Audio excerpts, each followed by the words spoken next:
Next we shall discuss CGST Rule 22.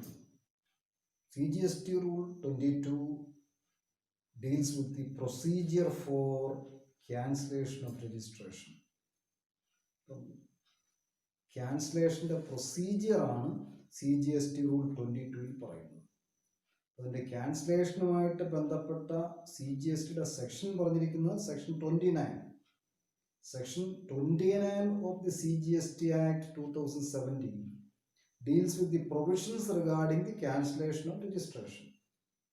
Section 29-ഉം അതിനനുബന്ധമായിട്ട് വന്നിരിക്കുന്ന CGST റൂളാണ് CGST rule 22. അപ്പോൾ CGST rule 22 എന്താ? Procedure for cancellation of registration.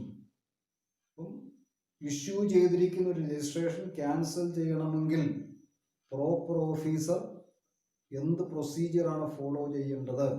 അത് CGST rule 22 sub rule 1. The proper officer has the reason to think that the registration of the person is to be cancelled as per the concerned section, as per section 29.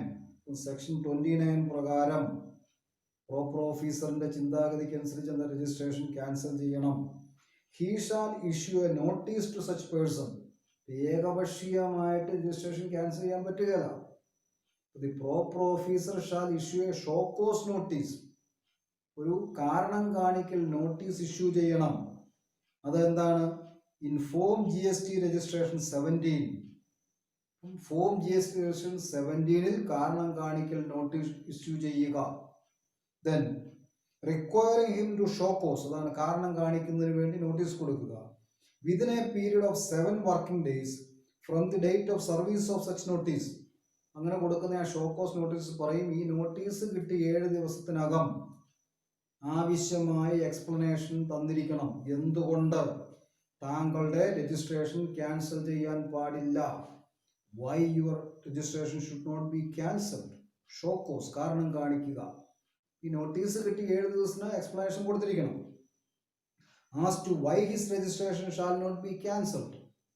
ഒരു proper ഓഫീസറിന്റെ ചിന്തയിൽ അല്ലെങ്കിൽ proper ഓഫീസറിന് ബോധ്യമാവുകയാണ് ഒരു registered person registration cancel ചെയ്യണമെന്നുണ്ടെങ്കിൽ proper officer has to issue a show cause notice to the concerned person asking for explanation within 7 days of the issue of such notice. ഒരു 7 ദിവസത്തിന് ഈ നോട്ടീസ് കിട്ടി 7 ദിവസത്തിനകം കാരണം കാണിക്കുക എന്തുകൊണ്ട് താങ്കളുടെ രജിസ്ട്രേഷൻ ക്യാൻസൽ ചെയ്യാൻ പാടില്ല. ഇത് CGST റൂൾ 22-ൽ സബ് റൂൾ 1-ൽ പറഞ്ഞിരിക്കുന്നതാണ്. CGST റൂൾ 22-ൽ എന്താ? Procedure for cancellation of registration ആണ്. അതിൽ sub rule 2, CGST rule 22 sub rule 2, the reply of the above mentioned notice shall be in form registration 18. അപ്പം ഇങ്ങനെ ഒരു നോട്ടീസ് കിട്ടിക്കഴിഞ്ഞാൽ ആ നോട്ടീസ് കിട്ടുന്ന പേഴ്സൺ അതിന്റെ റിപ്ലൈ കൊടുക്കേണ്ടത് എന്താണ്? ഫോം രജിസ്ട്രേഷൻ 18-ലാണ്. വിതിൻ ദി പ്രിസ്ക്രൈബ്ഡ് പീരീഡ് പറയും വിതിൻ 7 days 7 ദിവസത്തിനകം. സബ് റൂൾ 1-ൽ അത് പറയുന്നുണ്ട്. നോട്ടീസ് കിട്ടി 7 ദിവസത്തിനകം ഫോം രജിസ്ട്രേഷൻ 18-ൽ റിപ്ലൈ കൊടുത്തിരിക്കണം.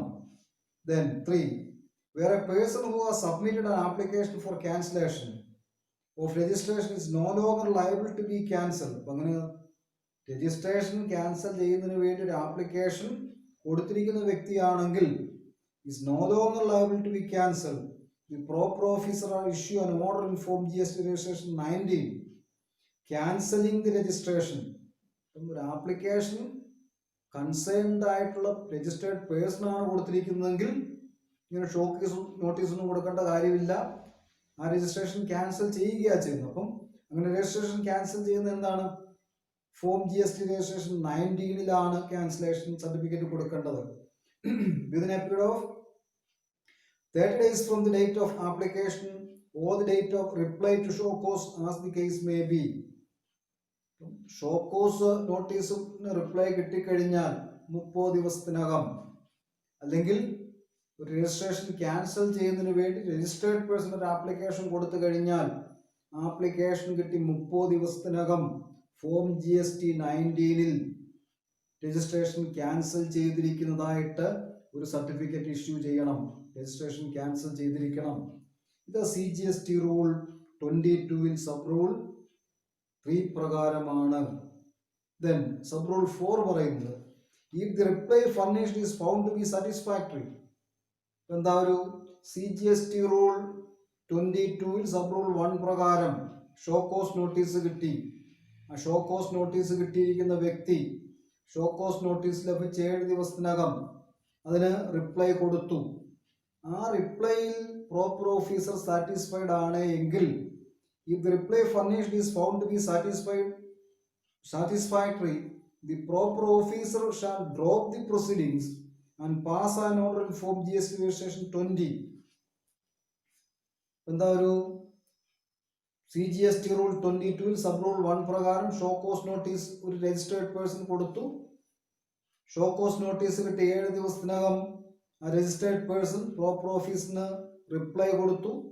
ആ റിപ്ലൈ സാറ്റിസ്ഫാക്ടറി ആണ് എങ്കിൽ അതിൻ്റെ ആ പ്രൊസീഡിങ്സ് അവിടെ എന്താ ഡ്രോപ്പ് ചെയ്യാം. അങ്ങനെ ഡ്രോപ്പ് ചെയ്യുന്നതായിട്ടൊരു ഓർഡർ എവിടെ കൊടുക്കേണ്ടത്? Form GST registration 20. If the reply furnished is found to be satisfactory by the proper officer shall drop the proceedings.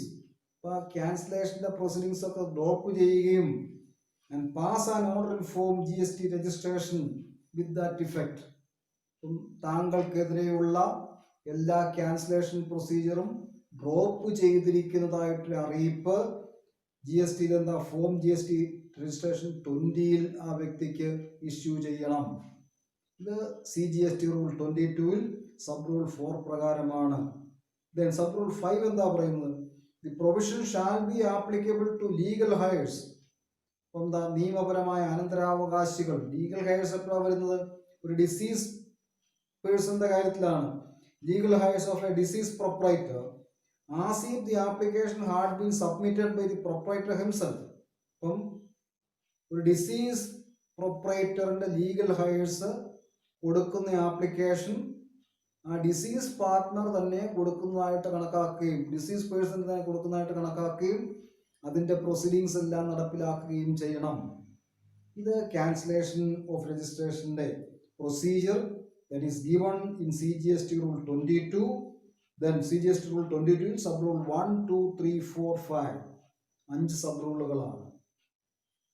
നമ്മൾ ഈ ആക്ടിൻ്റെ പ്രൊസീജിയർ, ആക്ടിൽ പറഞ്ഞിരിക്കുന്ന കാര്യങ്ങൾ എങ്ങനെയാണ് നടപ്പിലാക്കുന്നത് അതാണ് റൂളിൽ പറയുന്നത്. CGST ആക്ട് 29 പറഞ്ഞിരിക്കുന്നത് എന്താ? Cancellation of registration. CGST act section 29 പ്രകാരം രജിസ്ട്രേഷൻ ക്യാൻസൽ ചെയ്യണമെന്നുണ്ടെങ്കിൽ ആ രജിസ്ട്രേഷൻ ക്യാൻസൽ ചെയ്യുന്നതിന് പ്രോപ്പർ ഓഫീസർ എന്ത് നടപടിക്രമങ്ങളാണ് ഫോളോ ചെയ്യേണ്ടത്? What procedure shall be followed by the proper officer? That is given in CGST rule 22. അപ്പം ആക്ടിൽ പറഞ്ഞിരിക്കുന്ന കാര്യങ്ങൾ എങ്ങനെയാണ് നടപ്പിലാക്കുക അതാണ് റൂളിൽ പറയുന്നത്. അപ്പം ആക്റ്റും റൂളും കൂടി ഒന്നിച്ച് വേണം ഫോളോ ചെയ്യാനായിട്ട്. The concerned section shall be referred with the concerned rule. Rule പ്രകാരമാണ് നടപടിക്രമങ്ങൾ വരുന്നത്. Then ഇനി revocation of cancellation of registration. ഒരിക്കൽ രജിസ്ട്രേഷൻ ക്യാൻസൽ ചെയ്ത് കഴിഞ്ഞാൽ ആ ക്യാൻസലേഷൻ റിവോക്ക് ചെയ്യാം, പിൻവലിക്കാം. That is given in section 30. Section 29 അതിൻ്റെ cancellation of registration. Section 30 is related to revocation of cancellation of registration. ഒരിക്കൽ എന്താ രജിസ്ട്രേഷൻ ക്യാൻസൽ ചെയ്തു അല്ലെങ്കിൽ രജിസ്ട്രേഷൻ ക്യാൻസൽ ചെയ്യാനുള്ള തീരുമാനം അറിയിച്ചു കഴിഞ്ഞാൽ അത് വേണമെങ്കിൽ റിവോക്ക് ചെയ്യാം. The proper office may revoke the cancellation. അതിന് sub rule section 30 subsection 1 subject to such conditions as may be prescribed any registered person whose registration is cancelled by the proper officer on his own motion. ഒരു വ്യക്തിയുടെ registration proper officer suo motu cancel ചെയ്യുന്നു. may apply to such officer for revocation of cancellation of the registration in the prescribed manner within 30 days from the date of service of the cancellation order. Cancellation order കിട്ടിക്കഴിഞ്ഞാൽ 30 ദിവസത്തിനകം ഇത് പുനഃപരിഗണിക്കുന്നതിന് വേണ്ടി, പുനഃപരിശോധനയ്ക്ക് വേണ്ടി application കൊടുക്കാം. ഇനി ആരുടെയാണോ registration cancel ചെയ്യപ്പെടുന്നത്, അങ്ങനെ registration cancel ചെയ്തിരിക്കുന്നതായിട്ട് അറിയിപ്പ് കിട്ടിക്കഴിഞ്ഞാൽ, അങ്ങനെ അറിയിപ്പ് കിട്ടിയിരിക്കുന്ന വ്യക്തിക്ക് ആ നോട്ടീസ് കിട്ടി 30 ദിവസത്തിനകം ഇത് പുനഃപരിശോധിക്കണമെന്ന് പറഞ്ഞ് ഒരു ആപ്ലിക്കേഷൻ കൊടുക്കാം. അത് രജിസ്ട്രേഷൻ പറയുന്ന സെക്ഷൻ 30 സബ്സെക്ഷൻ 1 ആണ്. Then the proper officer may, in such manner and within such period as may be prescribed by order, either revoke the cancellation of the registration or reject the application. അപ്പോൾ proper officer ഈ application കിട്ടി, application proper officer detailed ആയിട്ട് examine ചെയ്തു. അതിനുശേഷം proper officer satisfy ചെയ്യുകയാണ് എങ്കിൽ proper ഓഫീസർക്ക് എന്താ ആ ക്യാൻസലേഷൻ റിവോക്ക് ചെയ്യാം. അല്ലെങ്കിൽ he can uphold the cancellation. Reject ചെയ്യുകയോ അല്ലെങ്കിൽ റിവോക്ക് ചെയ്യുകയോ ചെയ്യുക എന്നുള്ളത് പ്രോപ്പർ ഓഫീസറിന്റെ ഒരു തീരുമാനത്തിനനുസരിച്ചാണ്. ഇത് section 30 subsection 2. Then provided that the application for revocation of cancellation of registration shall not be rejected. അതിന് വ്യക്തമായിട്ട് പറയുന്നുണ്ട് സെക്ഷൻ 30 സബ്സെക്ഷൻ 2 ക്ലിയർ ആയിട്ട് പറയുന്ന ഒരു കാര്യമുണ്ട്. ഇങ്ങനെ ആപ്ലിക്കേഷൻ റിവോക്ക് ചെയ്യുകയോ അല്ലെങ്കിൽ ആപ്ലിക്കേഷൻ എന്താ ഇതിന്റെ ക്യാൻസലേഷൻ ഓർഡർ റിവോക്ക് ചെയ്യുക അല്ലെങ്കിൽ അത് അപ്ഹോൾഡ് ചെയ്യുകയാണ്. ഈ രണ്ട് കേസിലും എന്താ പറഞ്ഞിരിക്കുന്നത്? Provided that the application for revocation of cancellation of registration shall not be rejected. ഏകപക്ഷീയമായിട്ട് റിജക്റ്റ് ചെയ്യാൻ പാടില്ല. ഒരു പ്രോപ്പർ ഓഫീസർ ഒരു രജിസ്റ്റേർഡ് പേഴ്സന്റെ രജിസ്ട്രേഷൻ ക്യാൻസൽ ചെയ്തു. ഇങ്ങനെ ക്യാൻസൽ ചെയ്ത് കഴിഞ്ഞാൽ അറിയിപ്പ് കിട്ടി 30 ദിവസത്തിനകം such a person can submit an application for reconsideration of the decision. അങ്ങനെ റീകൺസിഡർ ചെയ്യണമെന്നൊരു ആപ്ലിക്കേഷൻ കിട്ടിക്കഴിഞ്ഞാൽ ഏകപക്ഷീയമായിട്ട് ആപ്ലിക്കേഷൻ തള്ളുകയോ അല്ലെങ്കിൽ അംഗീകരിക്കുകയോ ചെയ്യേണ്ട കാര്യമില്ല. അതിനെന്താ പറഞ്ഞിരിക്കുന്നത്? Provided that the application for revocation of cancellation shall not be rejected unless the applicant has been given an opportunity of being heard. ആപ്ലിക്കന്റിന് പറയാൻ എന്താണോ അല്ലെങ്കിൽ ആപ്ലിക്കന്റിന്റെ വ്യൂ പോയിന്റ് എന്താണോ അത് എക്സ്പ്ലെയിൻ ചെയ്യാൻ ഒരു അവസരം കൊടുത്തതിന് ശേഷം മാത്രമേ ആപ്ലിക്കേഷൻ റിജക്റ്റ് ചെയ്യാൻ പാടുള്ളൂ. That is given very clearly in section 30 subsection 2. Then section 30 subsection 3, the revocation of cancellation of registration under the state. അത് പറഞ്ഞിരിക്കുന്നത് എല്ലാ സെക്ഷനിലും പറയുന്നതാണ്. CGST ആക്ട് SGST ആക്ട് പ്രകാരമോ UTGST ആക്ട് പ്രകാരമോ ഒരു ക്യാൻസലേഷൻ ഓഫ് രജിസ്ട്രേഷൻ റിവോക്ക് ചെയ്ത് കഴിഞ്ഞാൽ such revocation shall be deemed to be undertaken in CGST rule also. SGST act പ്രകാരമോ UTGST ആക്ട് പ്രകാരമോ ക്യാൻസലേഷൻ ഓഫ് രജിസ്ട്രേഷൻ റിജക്റ്റ് ചെയ്ത് കഴിഞ്ഞാൽ ഇത് CGST ആക്ട് പ്രകാരവും റിവോക്ക് ചെയ്തിരിക്കുന്നതായിട്ട് കണക്കാക്കപ്പെടും. അപ്പം പിൻവലിക്കുന്നു, ക്യാൻസലേഷൻ ഓഫ് രജിസ്ട്രേഷൻ പിൻവലിക്കുന്നു. CGST ആക്ട് പ്രകാരമോ UTGST ആക്ട് പ്രകാരമോ പിൻവലിച്ചാൽ അത് CGST ആക്ട് 2017 പ്രകാരം പിൻവലിച്ചിരിക്കുന്നതായിട്ടും കണക്കാക്കപ്പെടും. Deemed to be revoked under the provisions of CGST Act. Then next is CGST Rule 25. That deals with the physical verification of business premises in certain cases.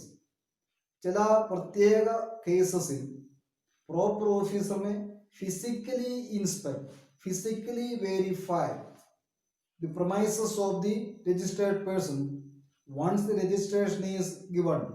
Registration കൊടുത്തു കഴിഞ്ഞാൽ registration certificate issue ചെയ്ത് കഴിയുമ്പോഴാണ് proper ഓഫീസർക്ക് തോന്നുന്നത് registered പേഴ്സന്റെ business premises inspect ചെയ്യണമെന്ന്. അത് CGST Rule 25 പറഞ്ഞിട്ടുണ്ട്. Where the proper officer is satisfied that physical verification of the place of business of a registered person is required after the grant of registration.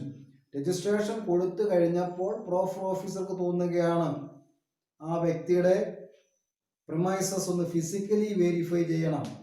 He may get such verification done and the verification report along with other documents.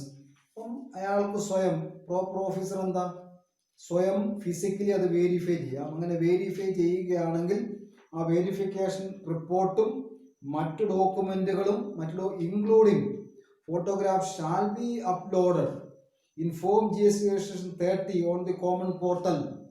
അങ്ങനെ inspection നടത്തി കഴിഞ്ഞാൽ ഇൻസ്പെക്ഷനുമായിട്ട് ബന്ധപ്പെട്ട എല്ലാ ഡോക്യുമെന്റുകളും including photographs shall be uploaded in form GST registration 30 on the common portal within a period of 15 working days following the date of such verification. അങ്ങനെ verification കഴിഞ്ഞ് 15 working ഡേക്കുള്ളിൽ ഈ കാര്യങ്ങൾ കോമൺ പോർട്ടലിൽ അപ്ലോഡ് ചെയ്തിരിക്കണം. ഈ ഫിസിക്കൽ വേരിഫിക്കേഷനുമായിട്ട് ബന്ധപ്പെട്ട റൂൾ എന്താണ്? CGST rule 25 ആണ്. Then CGST rule 26. ഇനി അത് CGST rule 26 deals with method of authentication or verification of file documents. നമ്മൾ ഫയൽ ഡോക്യുമെന്റ്സ് ഇലക്ട്രോണിക്കലി ഫയൽ ചെയ്യുന്ന ഡോക്യുമെന്റുകളുടെ ആധികാരികത എങ്ങനെയാണ് വേരിഫൈ ചെയ്യുന്നത്? How the authenticity of file documents can be verified. അത് CGST rule 26 പറയുന്നുണ്ട്. All applications CGST rule sub rule 1, CGST rule 26 sub rule 1, all applications including reply in any to the notices, returns including details of outward and inward supplies, appeals or any other document required to be submitted under the provisions of these rules shall be so submitted electronically. Electronically എന്ത് document submit ചെയ്താലും GST act പ്രകാരം GST common പോർട്ടലിലേക്ക് electronically submit ചെയ്യുന്ന എല്ലാ ഡോക്യുമെന്റുകളും GST ആക്ടിന്റെ provisions പ്രകാരം submit ചെയ്യുന്ന എല്ലാ ഡോക്യുമെന്റുകളും GST act rules പ്രകാരം shall be so submitted electronically with digital signature certificate. അവിടെ എന്താ? ഈ ഡോക്യുമെന്റുകളെല്ലാം ഡിജിറ്റൽ സിഗ്നേച്ചർ സർട്ടിഫിക്കറ്റ് കൂടി ഓതന്റിഫൈഡ് ആയിരിക്കണം. Then as specified under the provisions of the Information Technology Act 2000 or verified by any other mode of signature of verification as notified by the board in this behalf. Digital signature verification അല്ലെങ്കിൽ മറ്റേതെങ്കിലും mode information technology act 2000 പ്രകാരം മറ്റേതെങ്കിലും mode prescribe ചെയ്തിട്ടുണ്ടെങ്കിൽ എന്താ? GST board prescribe ചെയ്യുന്ന ഏതെങ്കിലും രീതി അനുസരിച്ച് എല്ലാ ഡോക്യുമെന്റുകളും ഓതന്റിക്കേറ്റ് ചെയ്തിരിക്കണം, വെരിഫൈ ചെയ്തിരിക്കണം. Then provided that a registered person registered under the provisions of the Companies Act 2013 2013 companies act പ്രകാരം shall furnish the documents of application verified through digital signature certificate. അപ്പം digital signature certificate പ്രകാരം തന്നെ വേണം furnish ചെയ്യാനായിട്ട്. ഒരു 2013 companies act പ്രകാരം register ചെയ്തിരിക്കുന്ന ഒരു രജിസ്റ്റേർഡ് പേഴ്സൺ ആണെങ്കിൽ document shall be verified, application shall be verified through digital signature certificate. ഇത് CGST rule 26 sub rule 1 ആണ്. Then CGST rule 26 sub rule 2, every document including the return furnished online shall be signed or verified through electronic verification code. എല്ലാ ഡോക്യുമെന്റുകളും അല്ലെങ്കിൽ റിട്ടേണും ഓൺലൈനായിട്ട് file ചെയ്യുകയാണെങ്കിൽ that shall be signed or verified through electronic verification code. Then A, in case of an individual by the individual himself or where he is absent from India by some other person duly authorized by him in his behalf, and where the individual is mentally incapacitated.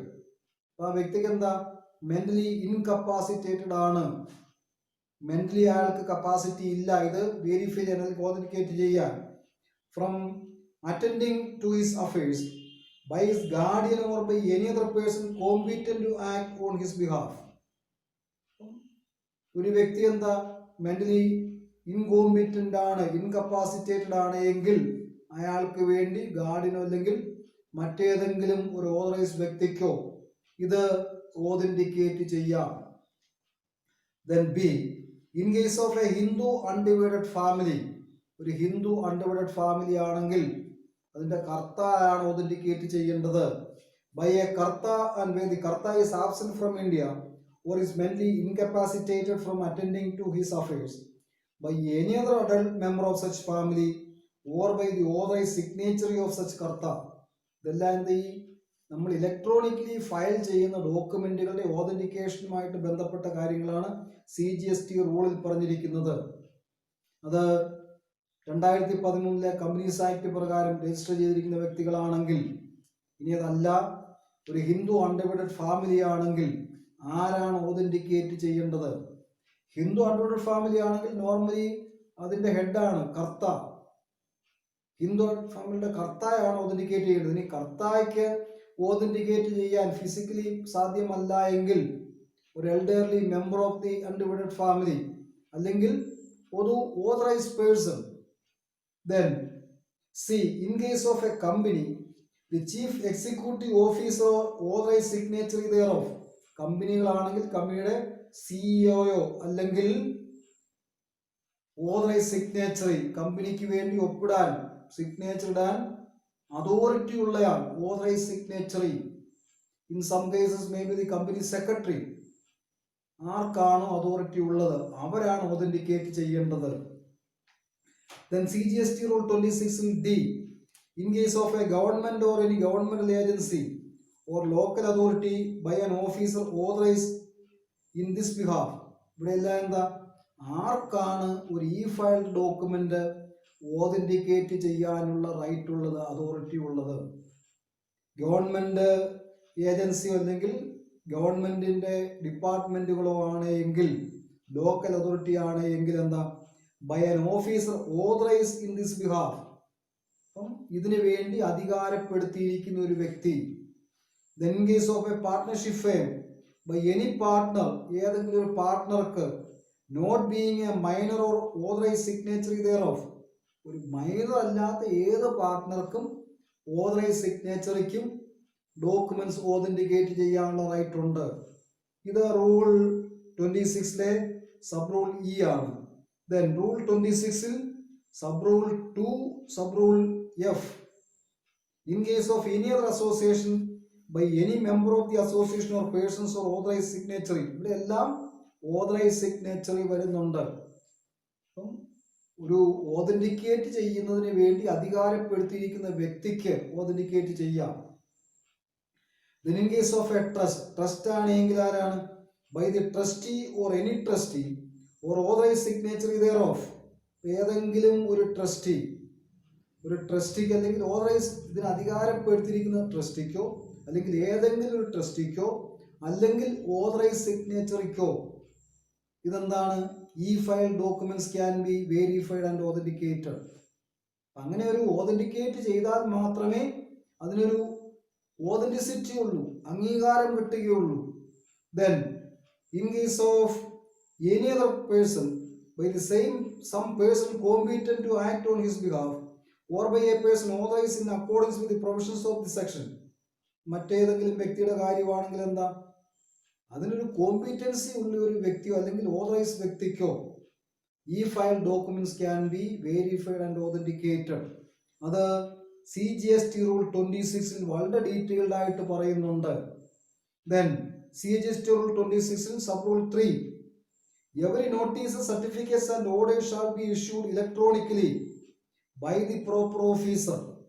Electronically എന്താ? By the proper officer issue ചെയ്യുന്ന നോട്ടീസുകൾ അല്ലെങ്കിൽ സർട്ടിഫിക്കറ്റുകൾ അല്ലെങ്കിൽ orders electronically ആണ് proper officer നോട്ടീസോ സർട്ടിഫിക്കറ്റോ ഓർഡറോ ഇഷ്യൂ ചെയ്യുന്നതെങ്കിൽ, or any other officer authorised to issue such notice or certificates or orders through digital signature certificate. ഇതെല്ലാം എന്താണ്? ഡിജിറ്റൽ സിഗ്നേച്ചർ സർട്ടിഫിക്കറ്റ് പ്രകാരം ഓതന്റിക്കേറ്റഡ് ആയിരിക്കണം. ഇലക്ട്രോണിക്കലി ആണ് ഇഷ്യൂ ചെയ്യുന്നതെങ്കിൽ അതെല്ലാം ഇതിന്റെ ഓതന്റിസിറ്റി പ്രൂവ് ചെയ്യുന്ന ഇലക്ട്രോണിക് സിഗ്നേച്ചർ സർട്ടിഫിക്കറ്റ് ആണ്. ഇത് CGST റൂൾ 26 പറഞ്ഞിരിക്കുന്നതാണ്. ദെൻ നമ്മൾ നെക്സ്റ്റ് ടോപ്പിക്കായിട്ട് related persons as per GST law. Related പേഴ്സൺസിന്റെ പ്രസക്തി എവിടെയാണ് വരുന്നത്? Value of supply of transactions. Value of supply of transactions തീരുമാനിക്കുന്ന കേസിലാണ് റിലേറ്റഡ് പേഴ്സൺസിന്റെ ഒരു പ്രസക്തി വരുന്നത്.